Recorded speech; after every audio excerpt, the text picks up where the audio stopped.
नमस्कार, मैं हूं टिया चौहान और आप देख रहे हैं हंसदेव प्रवाह। आइए बढ़ते हैं खबर की ओर।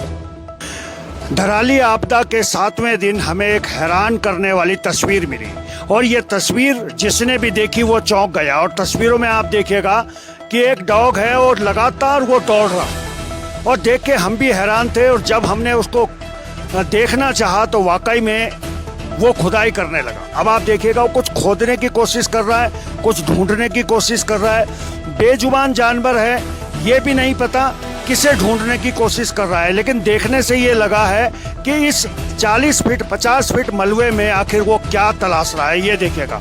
और उसकी बेचैनी हम समझ रहे थे, वो सूंघ रहा था, खोद रहा था, इधर उधर दौड़ रहा था, लेकिन यकीन मानिए यकीनन वो कुछ ना कुछ तलाश तो कर रहा था।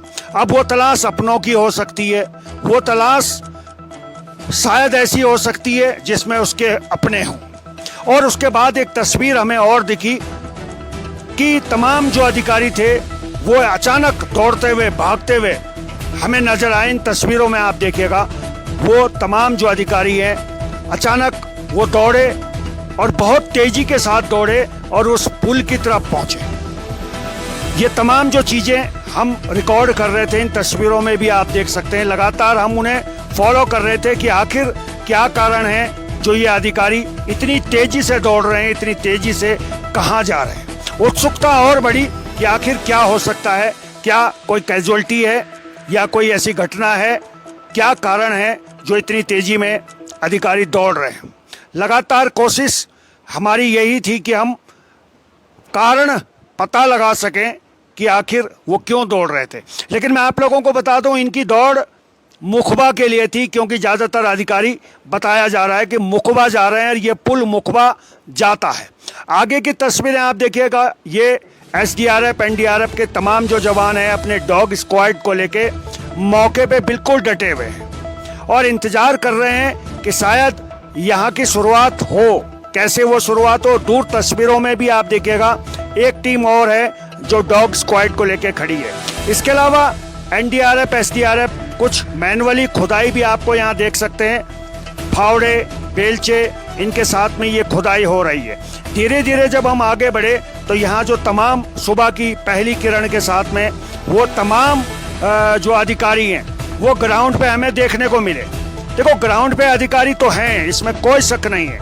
और ये चहलकदमी बता रही है कि हाथों में फाइल लिए हुए, बगल में वायरलेस लटकाए हुए पहुंचे हुए हैं। इसके अलावा एसडीआरएफ एनडीआरएफ की मैं बात करूं तो तमाम अत्याधुनिक उपकरणों के साथ में वो यहाँ उपलब्ध हैं, मौके पे पहुंचे हुए हैं। उन उपकरणों को मैं दिखा रहा हूं। लेकिन एक कड़वी सच्चाई ये भी है कि जो युद्ध स्तर पे काम की हम उम्मीद कर रहे थे और हम उम्मीद कर रहे थे कि यहाँ पे हमें कुछ इस तरीके की तस्वीरें देखने को मिलेंगी जहाँ हमें लगेगा कि काम युद्ध स्तर पे चल रहा है, शायद उसकी शुरुआत अभी हमें यहाँ देखने को नहीं मिली है।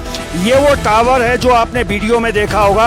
ये 2 टावर हैं, एक मुखबा में टावर है और एक धराली में टावर है। धराली वाला टावर की ये तस्वीर है, किस तरह से पूरी तरह से जमींदोज हो चुका है, ध्वस्त हो चुका है। एक टावर है मुखबा वाला जिससे हम काम चला रहे हैं। ज़्यादातर मुखबा का ये जो इलाका है, यहाँ सेब की खेती बहुत अच्छी होती है और पूरी बागवानी या बगीचा इस समय आपदा की भेंट चढ़ा है। और जो पेड़ के अवशेष बचे हुए हैं उनके फल अभी भी बता रहे हैं कि हम कभी कभी यहाँ हुआ करते थे, खड़े हुआ करते थे, हमारी हरियाली को देखने लोग आते थे।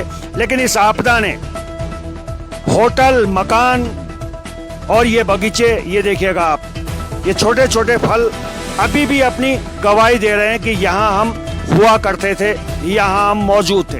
जैसे जैसे हम धीरे धीरे आगे बढ़ रहे थे तो आपदा के वो जख्म हमें देखने को मिल रहे थे। बड़े बड़े पेड़ जब ऊपर से आए होंगे तो उनकी तस्वीरें आप देखिएगा वो हमें यहाँ देखने को मिल रही है। इसके अलावा अब ये सुबह का ये पूरा नज़ारा है जिसमें आप देख सकते हैं कि युद्ध स्तर पर क्या कुछ काम चल रहा है, क्या कुछ गतिविधि चल रही है। ये सारी तस्वीरें सुबह सुबह के ली गई है। अब स्थानीय लोग यहाँ के क्या कहेंगे, कितना जान माल का नुकसान हुआ है, सरकार की तरफ से क्या वादे किए गए हैं, वो हम आपको दिखाएंगे अगली रिपोर्ट में। तब तक के लिए बने रहें। धन्यवाद। जय भारत, जय उत्तराखंड।